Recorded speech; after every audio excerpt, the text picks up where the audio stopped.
জানেন তো, বিশাল পরিবর্তন আছে এই হদ্দ একটা গ্রামের মধ্যে আর আমাদের শহরের মধ্যে। এখানে জীবনযাত্রাটা একদম সম্পূর্ণ অন্য রকমের। এর মধ্যে আমি গ্রামীণ বাজারের কথা তুলে ধরতে চাই।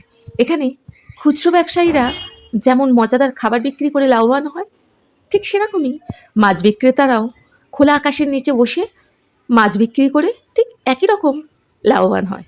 আর সবজি ব্যবসায়ীরা বিভিন্ন ধরনের সবজি বিক্রি করে, সতেজ সবজি মাঠ থেকে তুলে এনে বিক্রি করে সেটা আর্থিকভাবে লাভবান হচ্ছে। কিন্তু গ্রামের ঐতিহ্যটাকে তারা আঁকড়ে ধরেই বাঁচতে চায়। এক একটা স্থানে দেখা যায় ২ দিন ধরে বাজার বসে, ওটাকে হাট বলে। আর বাজারে লোকের সমাগম সবসময় কম হয়, কিন্তু হাটে প্রচণ্ড পরিমাণে লোকের সমাগম থাকে। কারণ সপ্তাহে ২ দিন বসে, কিন্তু বাজারে আপনি বাজার, মাছ, তরকারি, সবজি সব রকমই পাওয়া যাবে, কিন্তু পরিমাণটা একটু, লোকসংখ্যা একটু কম থাকবে। এটা যেমন বাজার, রেগুলার এখানে বাজার বসে আর রেগুলার কাস্টমার আসে। তবে এখানকার প্রত্যেকটা জিনিস এবং প্রত্যেকটা সবজি একদম তরতাজা এবং ভেজাল ভীষণ কম থাকে। এখানে প্রত্যেকটা পেশার মানুষই এক একজন যোদ্ধা।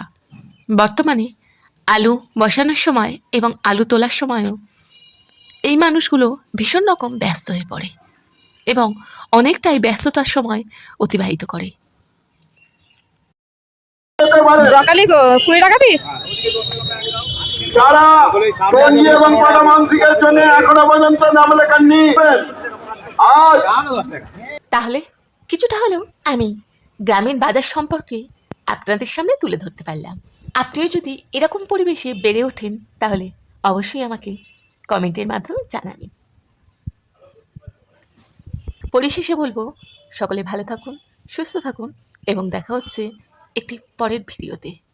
ততক্ষণ টাটা।